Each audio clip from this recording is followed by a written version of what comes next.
So basically, now we're starting to get a little more traditional. What do we talk about? We have compound exercises in everything, multi-joint. And then we have isolation, or if you're not comfortable with the word isolation, targeted or less joints involved. Oh, well, you can't technically pick up a pencil and use only one muscle. Okay, great. Some of them have a lot of joints, some of them have a few joints. Semantics, right? Yeah.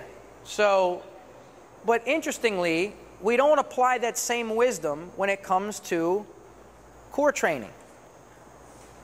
Right? So this is, basically I have two exercises that I'd put higher on the spectrum of priority. What I'd call compound core training, CCT, or core limited training, CLT.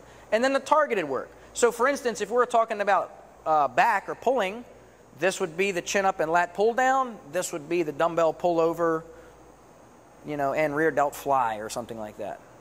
So I love to bring up this contradiction. I've put this in articles before. I always love it because if you catch yourself in a contradiction, before you're ever going to try to call BS on anybody, you got to first be willing to call BS on yourself. You really got to think about stuff. Why do I believe this? Does this line up with this? Am I intellectually consistent with this and this? Because if you can't be intellectually consistent, then you know you're wrong somewhere.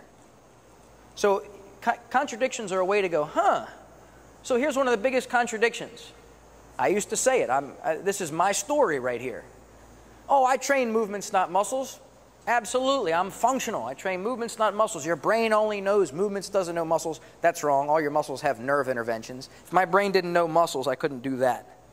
It knows muscles and movements. So that's not physiologically correct, but you guys know where I'm getting. So, and I like to do integrated exercises before I do isolated, simpler exercises. You know, compound lifts before isolation lifts.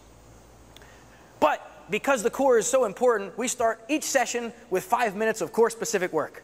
How many times have you read that in books and seen trainers do that? That contradicts everything I just said right here. I always go, really, you do that? What movement is core, since you train movements, not muscles? I go, core is a group of muscles. That's called muscle training. That's not called movement training. Inconsistent number one. And you do complex exercises, compound exercises, before you do simpler. Is it really complex to sit in a plank like this for 10 seconds or 30 seconds? You're doing that first, before squats, because you do it first, because it's the most important part. Now we're prioritizing body parts. How do you reconcile this with the other two things you just told me? What gives the core muscles special privilege? And if you believe the body only knows movements, then why are you just training muscles, by the way, in very artificial positions? Now, I'm not saying planks aren't good, but planks are the bicep curl to the core. I ask you, what is the lat pull down of the core? We're going to get into that.